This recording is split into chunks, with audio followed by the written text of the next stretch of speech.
Class. All right, so today's is basically going to be follow-up from last class in which we talked about the free will stuff.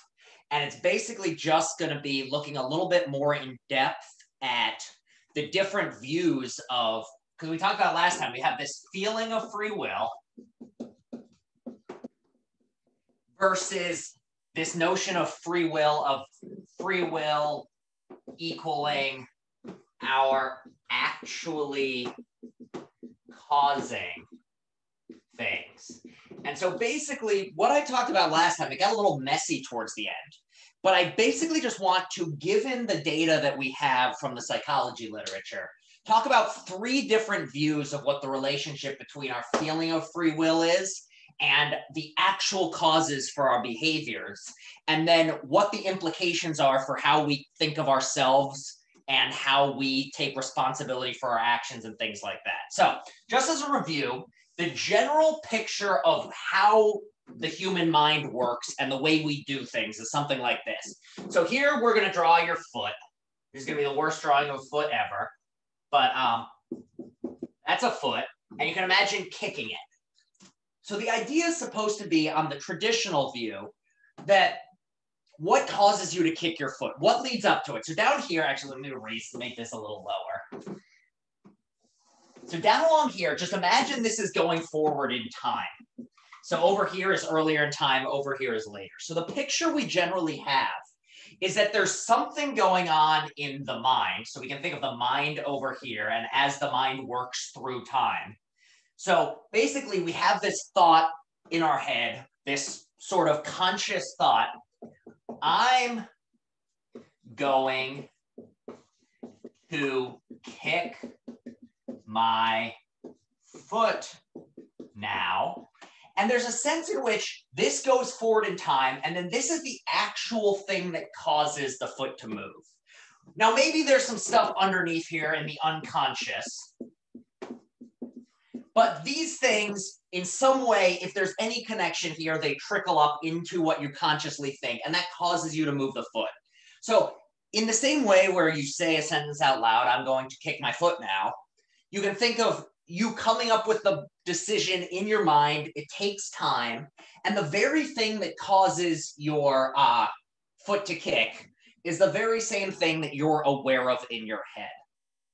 But then last time we talked about how this sort of picture starts to run into some problems from the psychology literature, namely that it often looks like what's going on in our conscious mind is not what's really doing the causing. So if either of you want a review of, if either of you want to jump in here, and feel free to tell me what some of the psych experiments were, or I can just bring up some new ones or talk about some of the old ones, totally up to you all. I think basically, I think Michelle, you were in the previous class. Basically, we remember everything. Okay, good. All right. A new one that I totally forgot to talk about. There's these interesting ones by Barg that I wanted to bring up, which was they did these cool studies with people in which, and this just shows just how much of our processing is unconscious.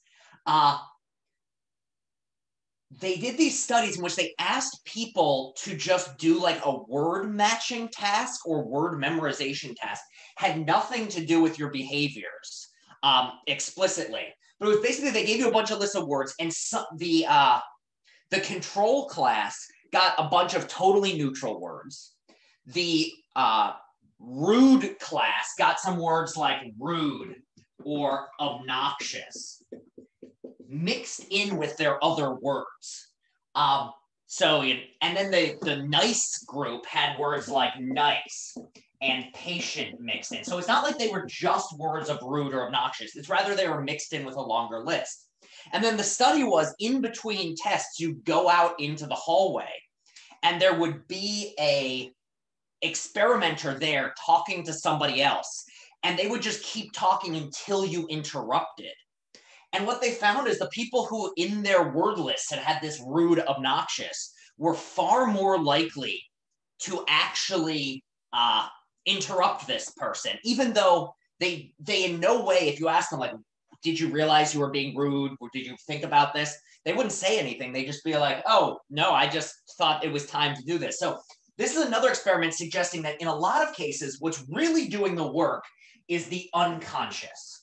So if this is the idea of this was the old picture, the question then is, well, it looks something like this. What seems to actually be causing our foot to move is that there's some unconscious processing under here. What is it exactly? Well, we don't know what it is, but it's something unconscious. And this is really doing the causing.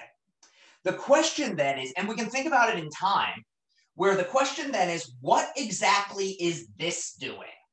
We talked about last time where if it's all unconscious, then why on earth do we have this feeling of conscious awareness? And also, what is it doing, either from an evolutionary perspective, or what's the point of having any conscious awareness? If really our unconscious processing is doing the work, then why on earth do we even have this feeling of being in control? So one thing I want to say is there's two different views on this. So we've got the classical one, and the classical one doesn't seem to work. But there's now two different views that psychologists have put on the table. Epi Phenomenalism versus free won't / gatekeeper. So the key to understanding these views is to remember that Libet study we talked about last time, where the idea was that when we looked at those brain studies, the actual, what is the word? The whatever potential, I can never remember what the exact is, the RP, you're about to move your skeletal system potential. Excuse me, Professor, we just three of us. Can you please explain me the difference between epiphenomenalism and basically behaviorism? And then that's a great question. Yes, and then how can it interactionism, which is the sub theory under physicalism, what is the right view right now, and what is the difference between epiphenomenalism and behaviorism? Okay, so that's a great question. So let's go down this side route. Let me erase this for now.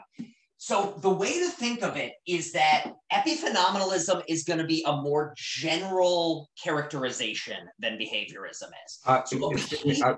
Excuse me for interruption, but epiphenomenalism is a dual theory or no? No, it doesn't necessarily have to be. Epiphenomenalism is really going to be any theory in which the conscious awareness isn't doing any work for you. So it's not any one particular type of theory. It's rather, you can think of epiphenomenalism as underneath the category of epiphenomenalism. You're going to have various different theories, any one of which will be one in which your conscious awareness doesn't do any work for you. So the idea would just be that your conscious awareness is just along for the observational ride. So one theory or one version of this would be something like behaviorism, where behaviorism is the view that your conscious awareness is totally unnecessary for any of this sort of stuff. But the way in which your behavior is to be explained is ultimately in terms of purely environmental factors and learning conditions, and nothing is said about what's going on underneath.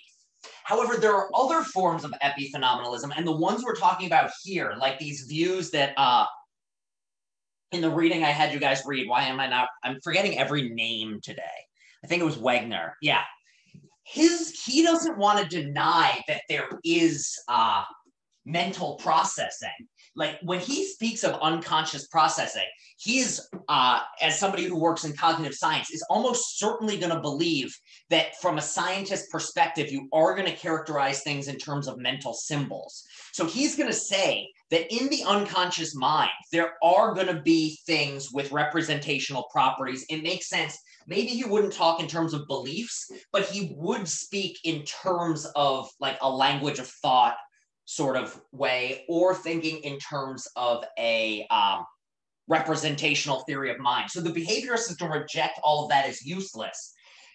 Wegner and others are going to be able to say, like, no, we accept that there are mental symbols. We accept this. It's just that the mental symbols that are doing the work are different than our conscious experience of it. So behaviorism is going to be one version of epiphenomenalism.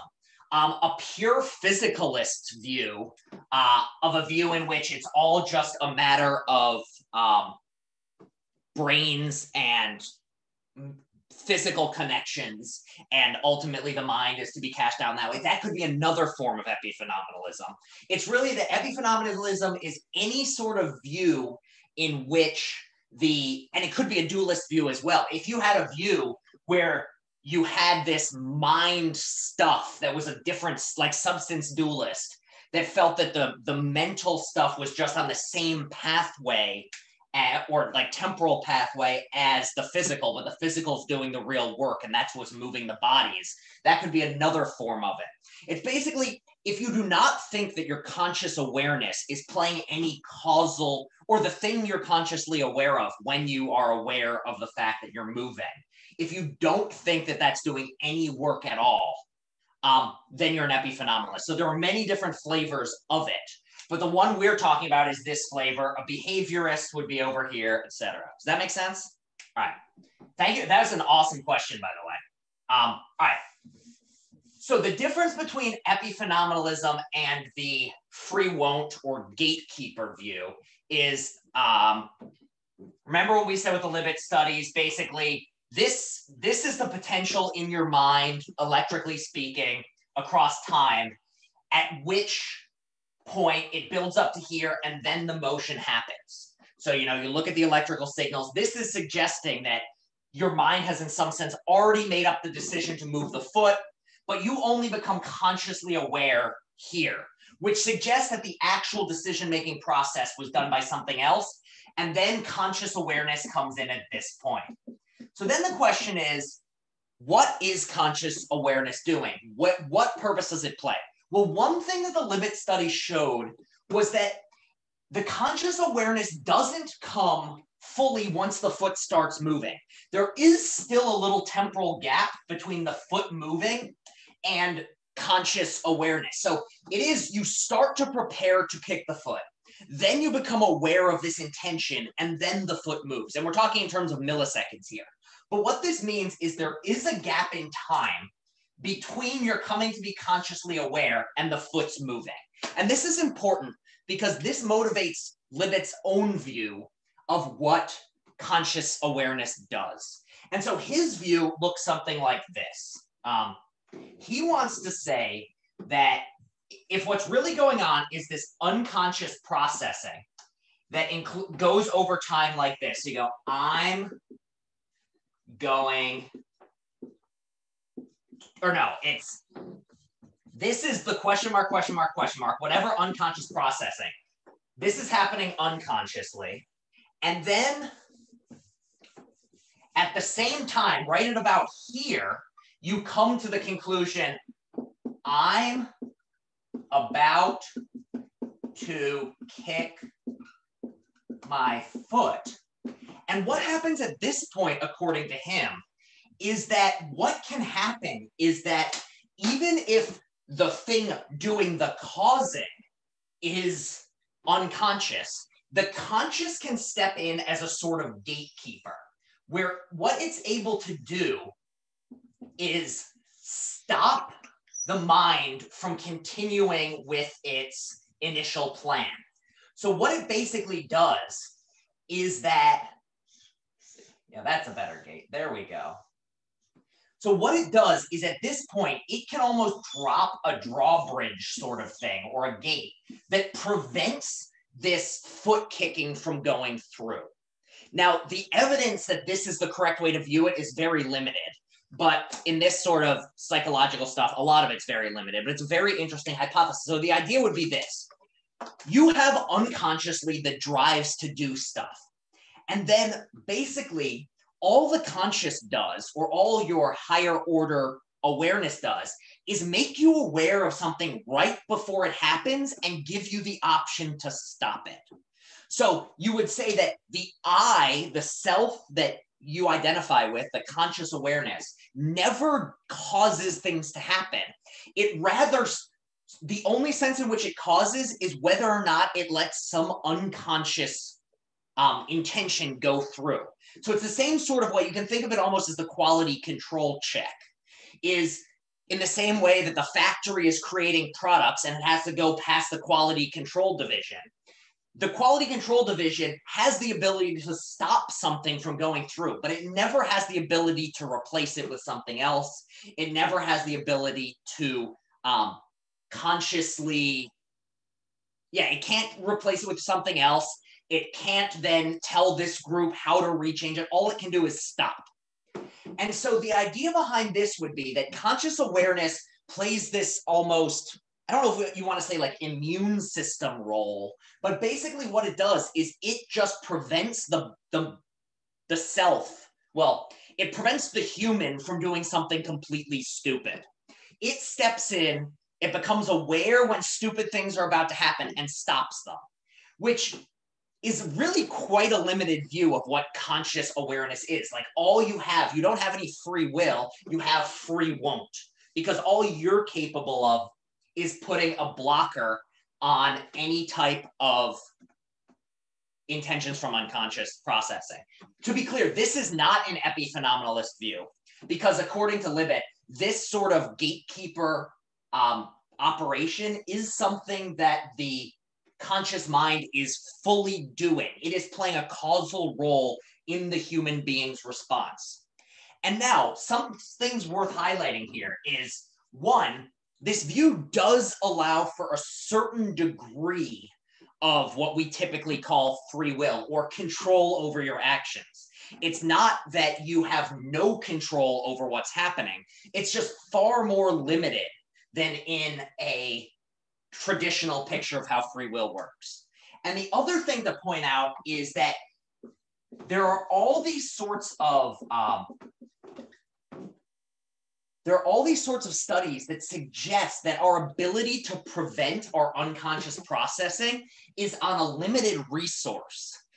It's typically called ego depletion. And what we find is that over time, and they've done studies, it's especially clear with small children, as to why is it that early in the day, if you tell a child to sit down and stay put, it's easier. But by the end of the day, they're exhausted. They just like are going crazy. And I'm sure if any of you have been around small children, you'll find like before nap time, they're running around like crazy.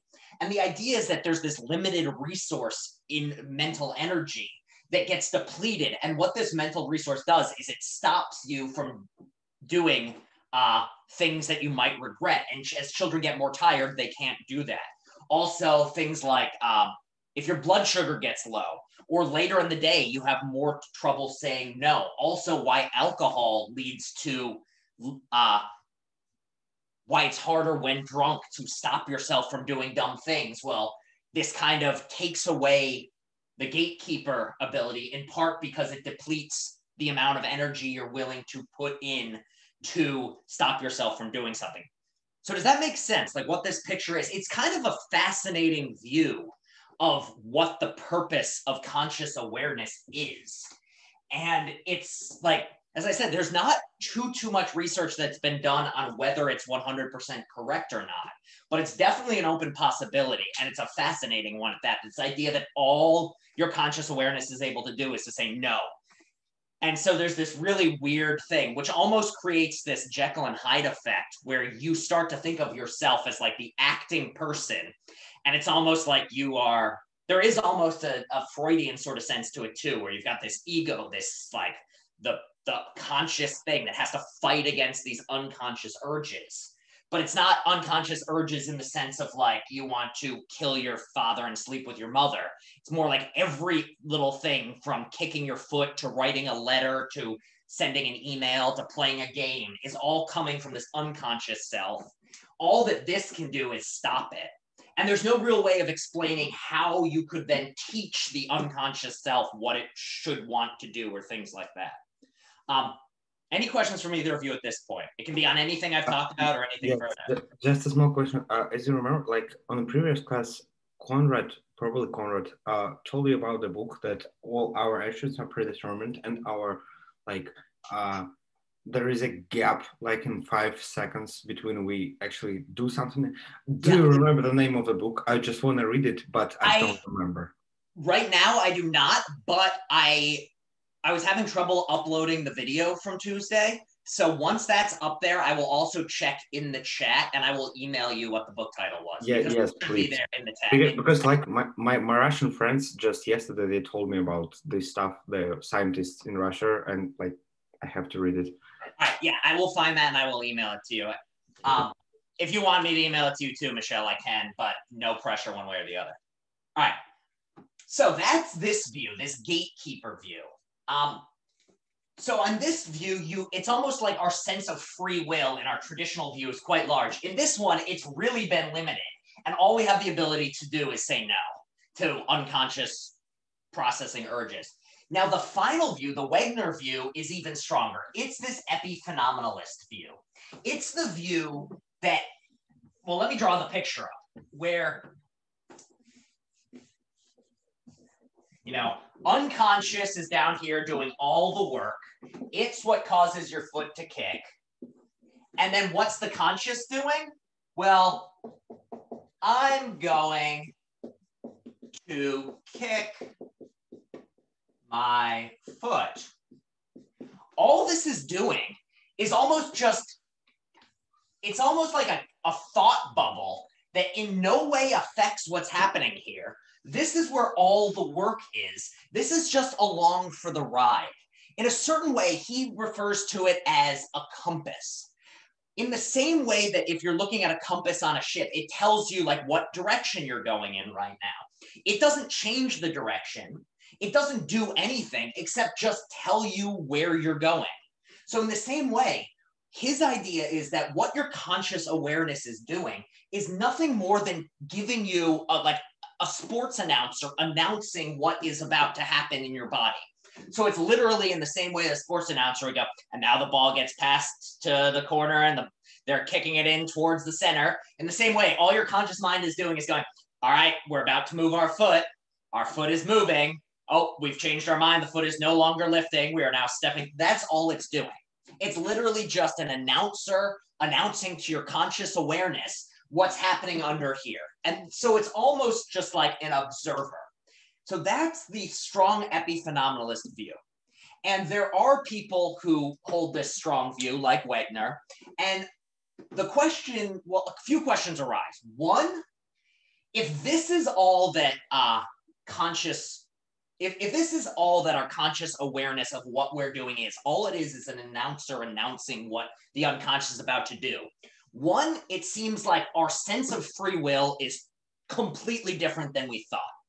And the issue is because all this is doing is announcing, it's very unclear how on earth we could ever take the information that is being given and use it to change our behaviors. Because it seems like the only thing that's going to change the behaviors is changing the processing or what's been learned unconsciously or how the unconscious mind is working.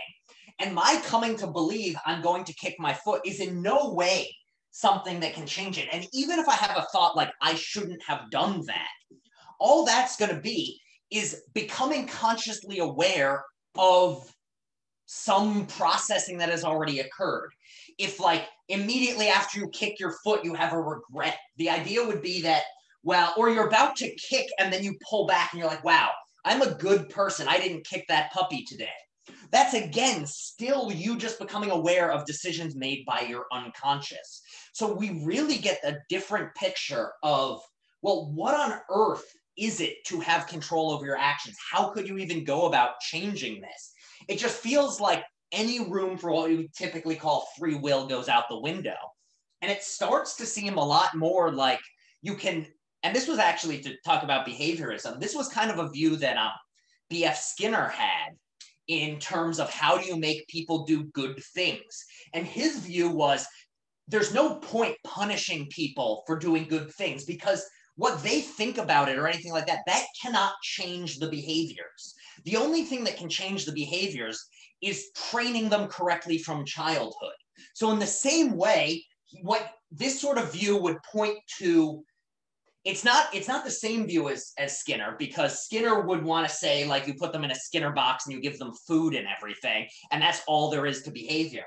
But an epiphenomenalist like this is going to have to say that, yes, if we want people to behave differently, we can't talk to their conscious mind and get that conscious mind to decide to do different behaviors. What we have to do is somehow affect the processing that's going on unconsciously.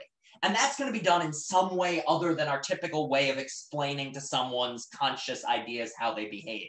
So it forces a totally different way of how we would, like, the idea would have to be that punishment, blame, these sorts of things are only useful insofar as they can affect the unconscious processing that leads to our behaviors. So it does force like a totally different view. At the very least, it's also going to have to, if you want to say that people are responsible for their actions, then you're going to have to redefine a person from like this self-aware, conscious I to including unconscious self. And so what the person becomes then is not, you are more than just what you're aware of. You're somehow responsible for your unconscious urges, which is like a strange position to have.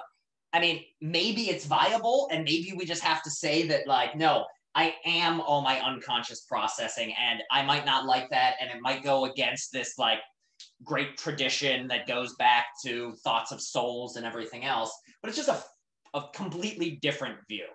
All right, there's two other things about epiphenomenalism I want to talk about and really highlight. And that is Wagner's account. And this is kind of just like unpacking his view and highlighting a couple things that I think are really interesting, which is one, why do we think we cause things? And then two, what's the point of this experience anyway? So basically, and I kind of hinted at this last class, which was that if you're going to be an epiphenomenalist, then you have to explain, like, if as a matter of fact, the human mind and the conscious mind plays no role in causing you to do things, then why on earth do we think that it does? That's a fact that you have to explain. If you say that the conscious awareness actually does cause the things we do, then you have a pretty straightforward account of why it would be the case that we thought we did. But if you're an epiphenomenalist, you have to say, well, in truth, this isn't, we don't cause things, so there must be some other explanation here. And the account's kind of limited or missing something if we don't explain where this comes from. And the second thing that you have to explain if you're an epiphenomenalist is, why on earth would we have this feeling of being the cause of something? What good is it doing us? Why on earth would it, if really it's all unconscious, why would we have developed this conscious awareness of having caused something? And Wagner gives answers to both of these. I'm not sure if either are fully satisfying or hold up fully in the literature and the arguments, but it's interesting nonetheless, and I think it's worth highlighting because it brings in some other philosophical points as well. So, why do we think we cause things? Wagner's answer is basically Hume. So either of you remember what Hume said about causation? Did either of you do your Hume reading at some point on what Hume's view on causation was? Basically, Hume's view on causation, and this is David Hume back in the, I don't know, 1600s, 1700s. Yeah. So his view on causation was, you never actually see things causing each other. You cannot actually perceive the act of cause. All you perceive is one thing happening followed by another thing, what he calls constant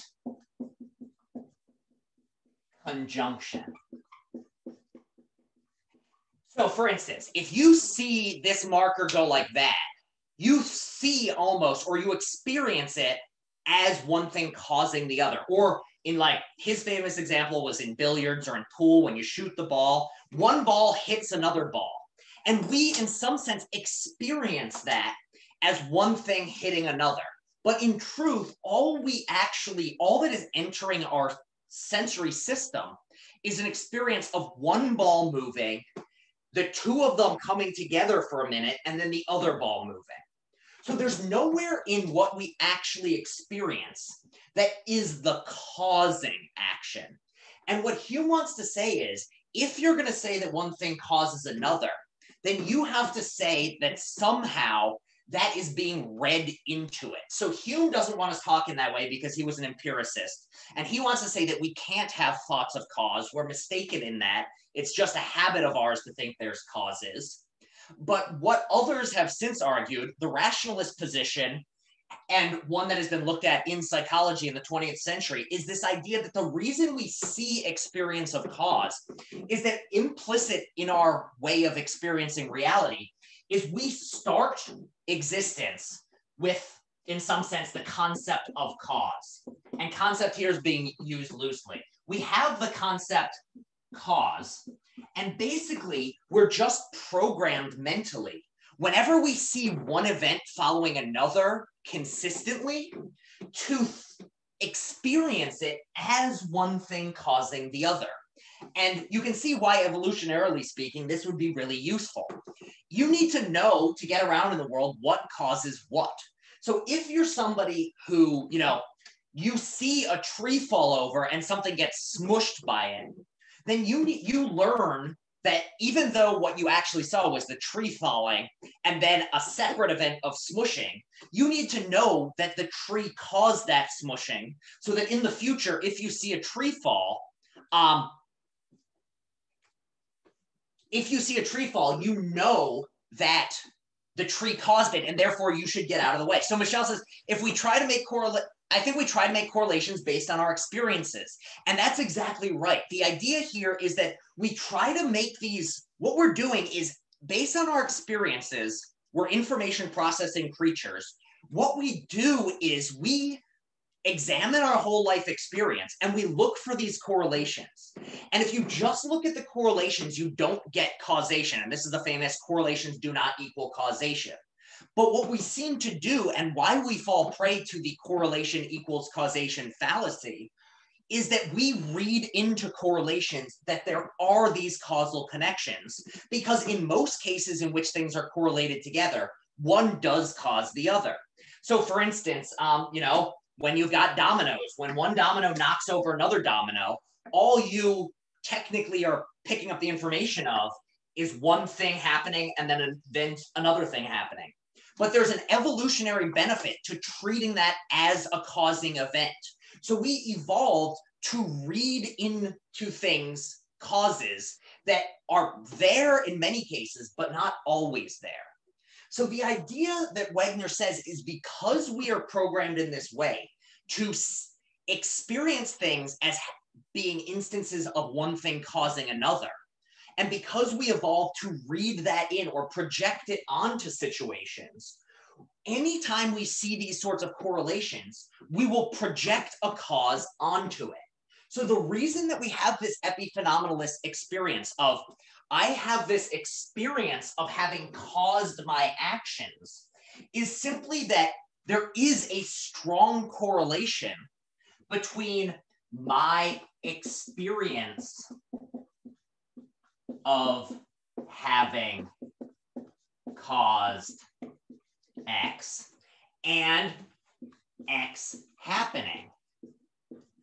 So even though there's no way, like I can't see a cause here because I didn't actually cause it. But because I'm so used to reading causes into my own experiences or my own interactions with the world, my thinking, oh, I'm about to do this thing right before I do it, causes me to think I'm the one doing it. It's the same way in which, like, if you are like hitting a hammer with a nail and then there's suddenly a loud boom, you suddenly like, wait, did I cause that boom? Simply because you were doing something, then something else happened. You almost read into the situation, you project onto it. So this is Wagner's explanation, drawing on this old philosophical point, as to why it would be the case that we think we cause things, why we think our conscious awareness is the thing causing it. So yeah, basically, Michelle asked, does this relate to superstition? Basically, what Wegner is saying is the very same reason, this very same mechanism by which superstitions come about. And basically, the reason that superstitions come about is one thing will happen, then a totally unrelated thing will happen, and we will read a connection into it. So for instance, you break a mirror and then like your baby gets sick. There's no actual causal connection, but because of the way we're programmed, most people can't help but see a connection is there. And he's saying basically the exact same reason is why we think our conscious awareness is causing things. In the same way that people think that breaking a mirror will cause pain, we think that thinking something is going to cause us to do it, when really there's some other cause out there totally different. So basically, to like put it in stark terms, he thinks that our belief that we cause things, our experience that we're actually causing things, is a superstition. It is an illusion. It is us not understanding how our mind works and projecting our own internal tendencies onto a world that's different than how we think it is, which is really quite an extreme view, to think that my experience of having caused something is nothing more than superstition, or like a habit I can't help but have. When I put on my hat backwards and think, like, to think you're causing anything is just as much of an illusion as when a sports fan thinks that sitting down in a particular spot on the couch is going to affect the outcome of a game. So it's really quite an extreme view that he's coming up with here. All right, I need a sip of water. Either of you have any questions, comments, feelings, weirdness? I mean, it's a really cool idea, and I'm kind of drawn to it the more I read about it, just because it's so fascinating. This idea that my control over my life is nothing but an illusion, and I'm just along for my unconscious's ride. I just had a question about like when we overthink. I don't know if it relates to gatekeeping because we're kind of shutting down our thoughts, but it's also like a domino effect because once you start thinking, it kind of never stops until you feel satisfied. And so here's actually another reason that a lot of this is covering a couple different things, but the process of overthinking and the way that overthinking gets in the way of our abilities is another reason that a lot of theorists think that, or a lot of psychologists think that most of our thought is unconscious. And really what happens in a case in which you're overthinking it and you're like trying to do it perfectly is you are devoting too many mental resources to the unconscious, or to the conscious epi phenomenon, or the conscious gatekeeping, and you're not letting your unconscious do its work. And there is all this work that when you're trying to drive well, you drive worse. When you're trying to write a good paper, it's worse than if you just sit down and write. And so that's actually another piece of evidence to think that these epiphenomenalists or the gatekeeper view is onto something. That our conscious seems, in a lot of ways, like we're often our own worst enemies. We often our thoughts get in the way of thinking well. And that's why, like,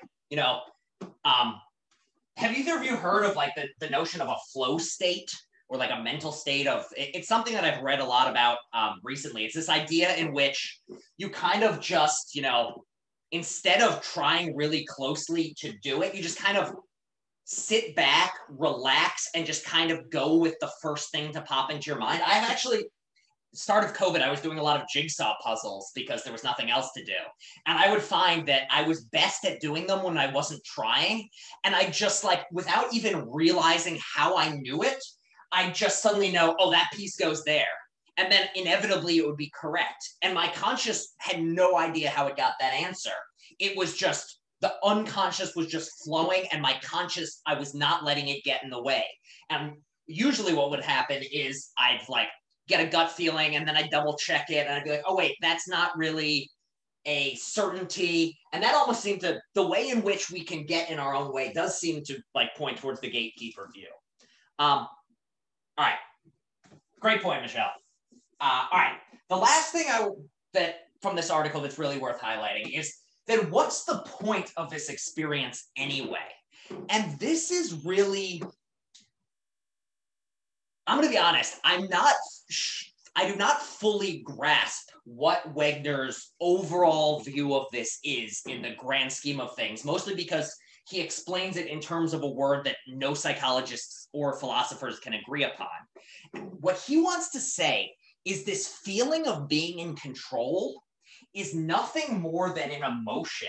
He wants to speak of it as an emotional state.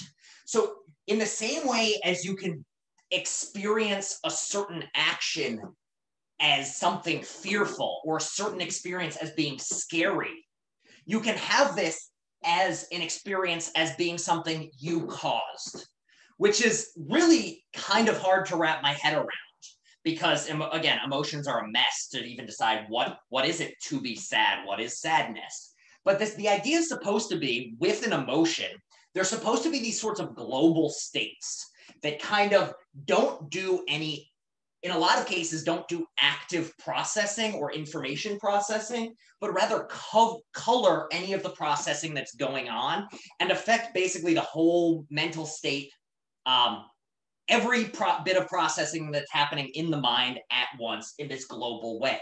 So his idea is that in the same way that feeling, say, angry when you're encountering someone kind of colors your memory in a way that will affect how you go forward in the future interacting with this. What happens is to have this conscious awareness of you being the cause of something changes how you in the future are going to go about it. And because an emotion is kind of a global state, which is meant to influence processing at both a conscious and unconscious level, the idea is that this is, in some sense, the sign that what's the best way of putting this? What it's basically doing is when you have this experience of you causing something, that then changes the way in which you remember what happened in such a way that in the future, it can have downstream effects on how you engage in things. And it's not going to have a downstream effect in the way of it's going to like actively cause you to consciously change your behavior. But it's rather that because the emotion is this global effector, it will downstream affect how you process this information and interact on future occasions. So if you think that you caused it, and part of the reason that you come to this conclusion is that you have this feeling, this epiphenomenon. The epiphenomenon is not doing anything for you in this moment, but what it's going to do is, so say your foot kicks, and it goes along with the epiphenomenon of I caused it.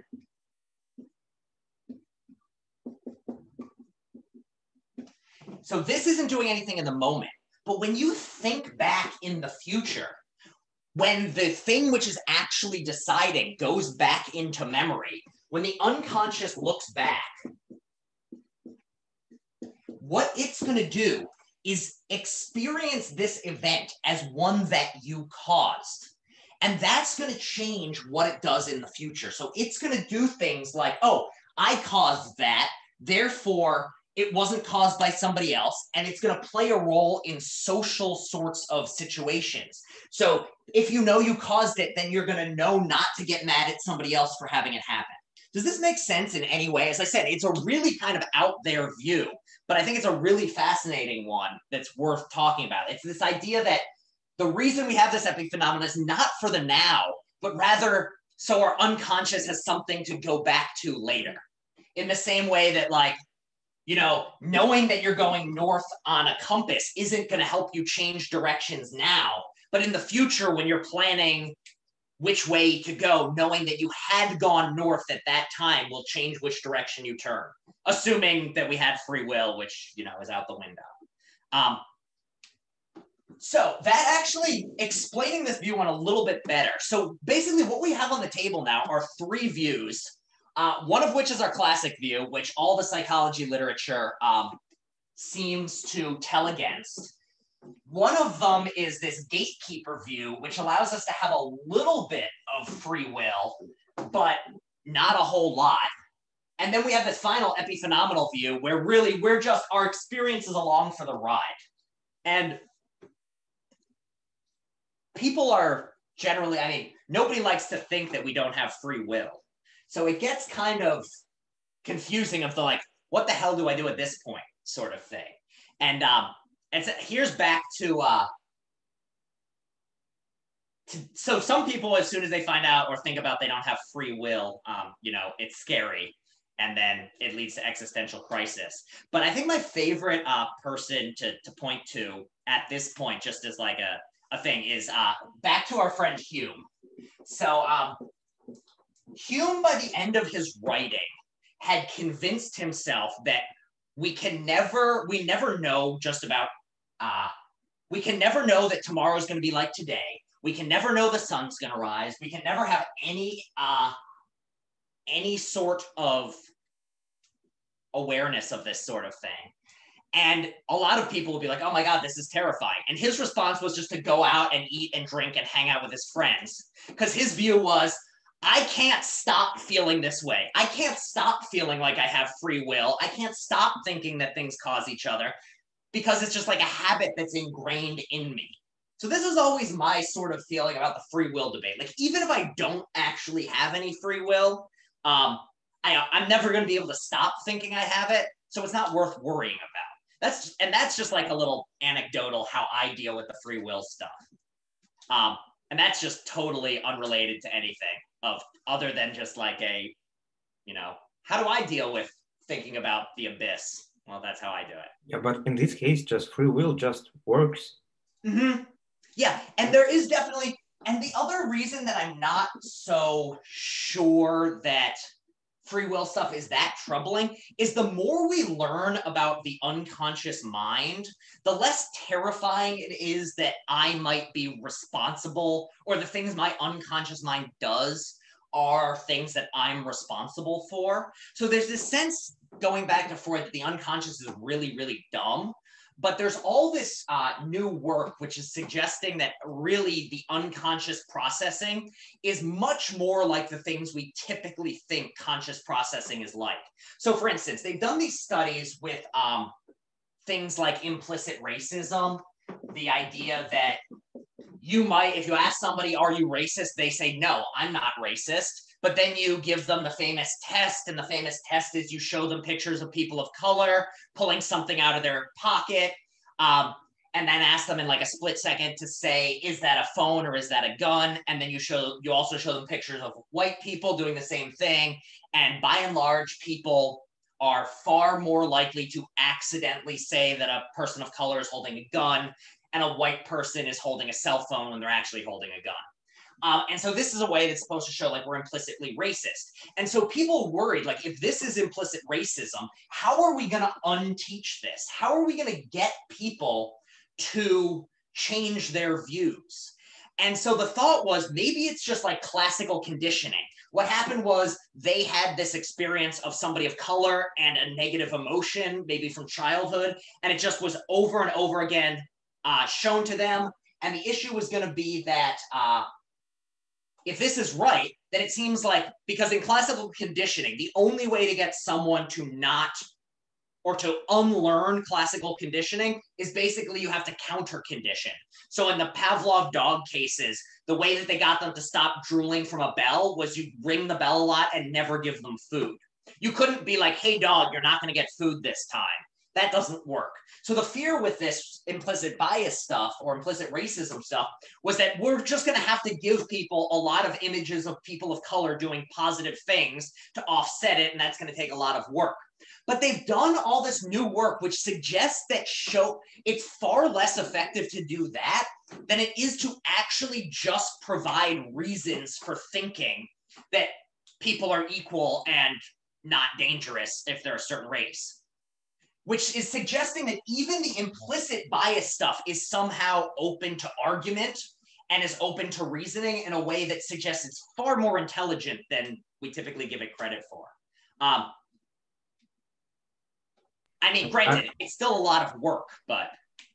Like, about the implicit racism, I'm actually, I don't know, because, like, I was born and I was grown in Siberia. Like we have basically just one skin color, and so we do not have the problem of racism, like which is obviously. But like when I came here, I never thought about it. Like what, like people are people, everybody is. But I mean, so many things. Well, like speaking about this, like, and I'm hearing like this stuff all the time, and that was the only one like trigger or the only one reason why I like eventually start thinking about all this stuff. Mm-hmm. Like, is it like I don't know, is it work or not? But like, I think we should just stop talking about it because even this construction is like. Yeah, and here's the question here is, I think the issue with, ideally, if we, like, as a matter of fact, I think if everyone stopped talking about race, it would disappear and it would cease to be a thing and we wouldn't have any more problems. Yes. The issue, like, and because at the end of the day, there's a lot of evidence that race is socially constructed. At least race as we typically understand it. We all look different from each other, but like the thing, blackness, is a construction of all of our history. The issue is just that I think that, and we're way off the topic of this sort of free will stuff right now, but it's worth talking about. I think the issue is just that in a lot of the things that wouldn't go away, historically speaking, is the fact that because earlier generations spoke in terms of race, it had causal effects on people who look a certain way that we're not going to be able to get rid of just by talking about race. So the issue is that, like, if we stop talking today, like, all of our races would disappear. It's just that the fact would be that people who are currently called people of color would still be in less prosperous economic states because of X, Y, or Z. There's also then the problem of just like, I mean, ideally we get everyone to stop talking about it, but it seems like a built-in human feature going back to caveman times is we have this bias towards things that look like us, and because of the way in which our, like, you know, back in caveman days, we were designed to trust our own small group, and outside groups could, in theory, be dangerous. So if somebody looked different than you, then maybe they could possibly be dangerous. So there's all this weird stuff. I mean, the psychology behind racism and race is fascinating, but I agree with you that ideally we should, like, I would love it if the whole world could just stop talking about it and people are people. It's just that there's too many people who aren't willing to stop talking about it for various reasons. And so I feel like everyone, yeah, even the word people of color relates to race. Yeah, and that's the problem. And there's this, this is a totally separate thing. So for those of you watching at home, and by that I mean anyone who watches this later, this is completely off the rails. But there's Steven Pinker has this amazing idea, which is called the euphemism treadmill. And this is just a fascinating thing about how societies have dialogues about things, which is, it's really hard. It's basically impossible to come up with a neutral term on any particular issue that doesn't over time come to have a negative connotation. So for instance, a term like disabled, it started off, or elderly, it started off that we called old people old, and then that started to have a negative connotation. So we tried to come up with another word that wouldn't have this negative connotation. So then we went from old to elderly. Then elderly had a negative connotation. Elderly then became senior citizen, and so in the same way, or another one is how, like, it was originally just the term crippled. And then crippled came to have a negative connotation when originally it was just like a generic term, but then it ceased to be a euphemism and came to have this negative connotation. Then crippled became handicapped. That then came to have a negative connotation, which came to be disabled, which came to have a negative connotation. So this is just a fact about, like, yeah, it's really hard in any of these things to even come up with language that you can speak without triggering the very sorts of history and things. So I think this is just a practical issue, not saying we shouldn't solve it or anything like that. But even like in my country, without racism, without all this stuff, like when we say like some words or others, they are not like they are not negative, they're positive. Like so if we do not have an idea of racism, all words are fine.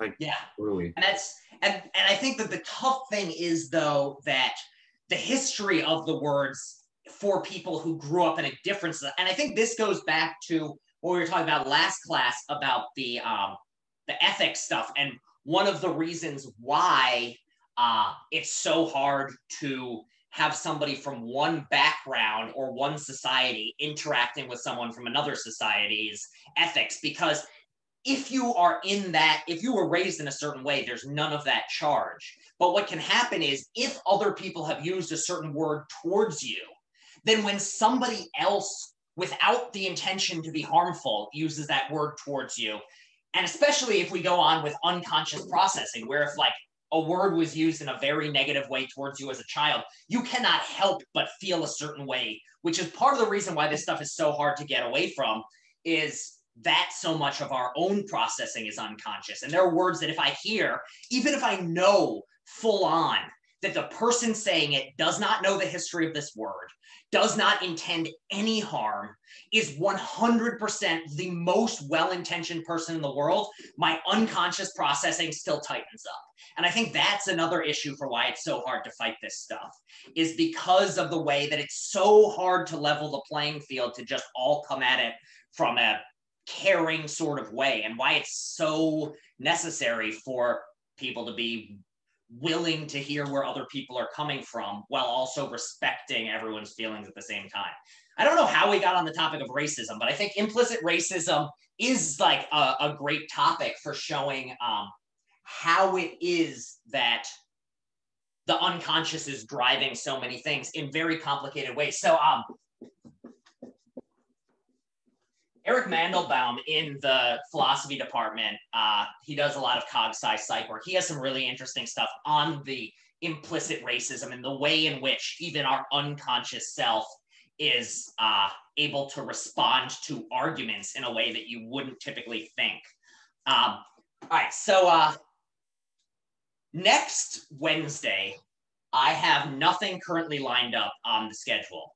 There are currently 2 of you here, and you are the 2 go-tours. So do either of you have anything you're really interested in talking about? Because if so, I will find readings on, because next Monday is going to be a guest lecture, which is kind of going to be self-contained. And then Wednesday, we just have an open class in which I'm happy to find anything either of you want to talk about next Wednesday. So sorry, I cut you off. So Michelle, do you have any suggestions? And I'm also happy to like wait if you guys want to wait like a couple days and think it over. Because I basically have one. Like, can you please explain, like, in your way, how you basically like the difference between like all this philosophy of mind stuff, like functionalism, physicalism, identity theory, like in the basic terms? Okay, philosophy of mind. So physicalism. It's philosophy and psychology, I guess. Yeah, functionalism. Yeah, because like it is complicated. I understand like everything, but I cannot structure it. I don't have a picture. No, and honestly, this would be a really, really good. I'm gonna remind, because a lot of times, all of these terms, like the dirty little secret about so much of this is nobody takes the time to actually define them, and we all just assume we're all using the same word. So it would be really helpful for me as well to do this. I think this would be a good one. So physicalism, functionalism, what are the other like key ones you want? Identity theory, and like, can you write how do they structure? What is the sub theory of what, and like? Absolutely. So just basically, in the background of so much philosophy of mind, and then philosophy of mind and psychology, there are all these big ism words, and nobody really takes the time to explain how they overlap with each other. So just basically the big picture structuring of these big ism Yeah. words. So I mean, I know that dualism is there, like all this stuff is there, but how can they interact with each other? And awesome. Does that work for you, Michelle? Yeah, I was just really curious about more of like people's personality, perhaps like even like the whole concept behind overthinking, and then when did it start to have this like negative connotation, kind of? I don't know. That's just like my opinion when Yeah. So with overthinking stuff, you mean like where why is it that it used to be like if you could sit alone in a room and think forever, then nobody had any problems with it. But this notion of overthinking within past few years has definitely become much more of a buzzword. And also, why is it that certain people are more likely to overthink than others? Mm-hmm. Oh, yeah. So, I mean, as a matter of fact, with overthinking and personality, I can just like, I know a tiny bit about this, but I can find more readings because, again, we'll have another one of these Wednesdays later on where I can look up these things a little bit more. But I do know that they haven't exactly found out why, and they haven't really done any work on it as to what would cause this. It's probably like all things in psychology, nature nurture, which is just that different people seem to have a different preference towards thinking. Like some people just for some reason enjoy thinking. Needless to say, I'm one of them. I love to think. I just like will sit down.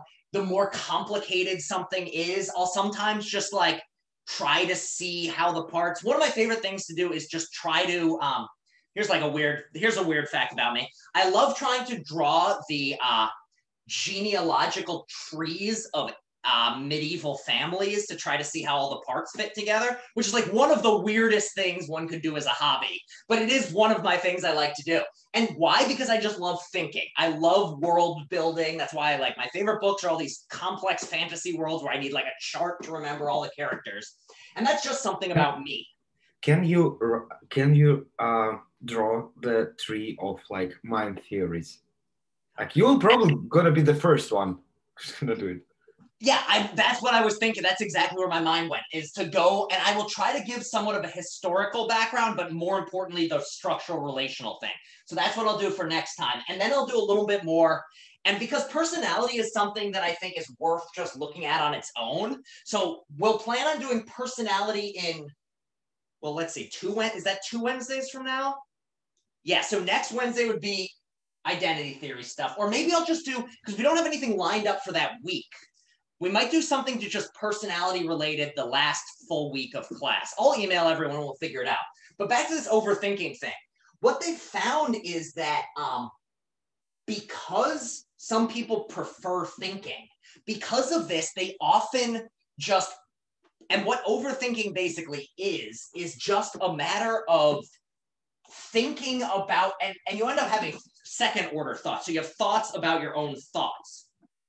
And one thing that they found is that why is it that overthinking is negative is that oftentimes when you're thinking about a thought, that thought is going to have an emotional attachment to it. So if you have a thought that is, here's the best way of thinking about it, is a lot of our thoughts and feelings are like, basically, we have a lot of associative connections. Now, like everything in psychology, associative connections, there's disagreements about the degree to which we have them, but just most people think that we have them. And by associative connection, I just mean that one experience is causally connected in your mind with another.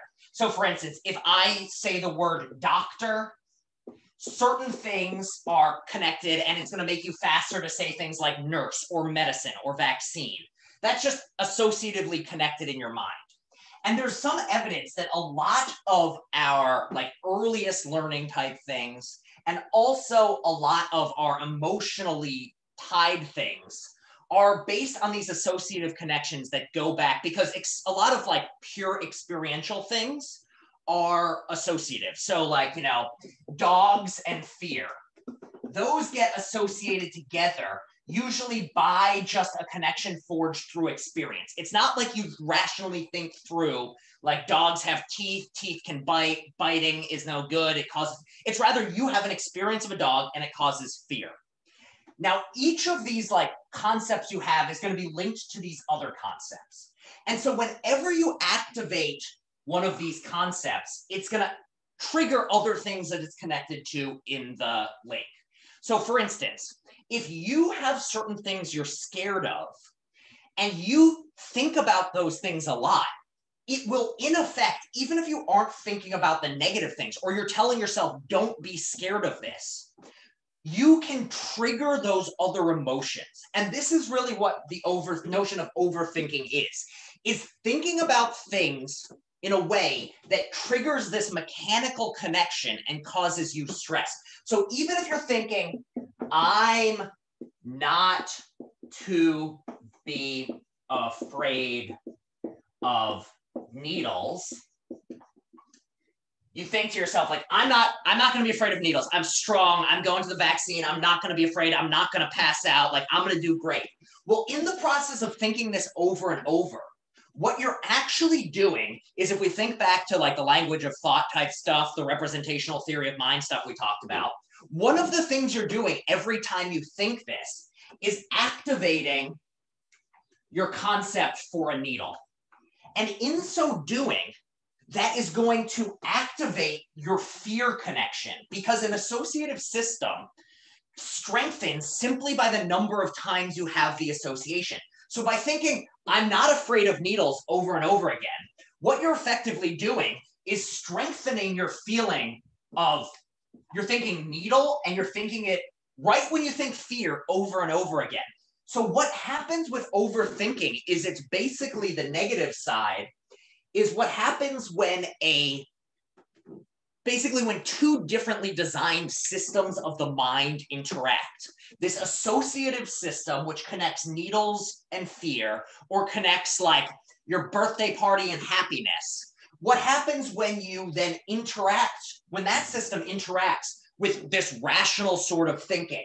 So when you try to think your way through a problem, but the process of thinking of it triggers these negative emotions and can actually make them worse than they were before. And this is why trying to think your way through certain types of issues can actually make it worse, because what in effect you're doing is strengthening these negative connections through trying to solve them.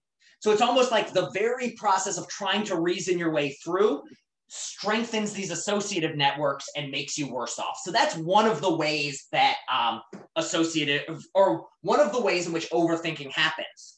And this goes back into the personality thing, because what they found is people who are more prone to thinking are more likely to engage in this sort of overthinking that causes them stress. And they've actually, I don't know the studies off the top of my head, but they've done some work in which, granted, IQ is itself like a terrible metric in a lot of ways, and no one quite knows what it measures, but it's correlated with a whole bunch of things. And why that would be the case, like, this is itself a fascinating question of what is IQ, whatever. But anyway, they've done studies in which like your IQ, or the intelligence, is generally the higher you score on this, also the higher you score on anxiety levels. Generally, like, strictly speaking, smarter people are more anxious on average. Why? Because they have a tendency to do this overthinking and realize all the potential consequences they can have. If I wasn't able to even think what's going to happen in an hour, then I'm not going to be able to get scared of all the things that are going to happen in an hour. And another thing with overthinking, Michelle, is that the way the mind works, we stress about the negative much more than the positive. And the reason why is because negative things are far more likely to cause you death. And because death is like the end game of evolution, we evolved to really put a lot of stress on a negative thing, which is why people are way, like, the amount of winning, like the possibility of winning $100 versus losing $100 is the emotional valence around that. Like, if I tell you you could win $100, people will behave like, oh, that'd be nice. You tell them I'm about to take $100 from you, they get really upset. So that's another issue with overthinking, is that the more you think, just on average, the more likely you are to think negative thoughts, just because the mind gravitates towards the negative things that were more likely to cause you harm. All right, that really went off the whatever, that we strayed from what we were originally talking about, but this was great. I will make sure, so for both of you, and you two are free to go because I'm just gonna put this up in case anyone's watching / so I remember. But thank you both for being great today. Yeah, awesome. I'm glad it was helpful, Michelle. So Monday is guest on altruism. Wednesday is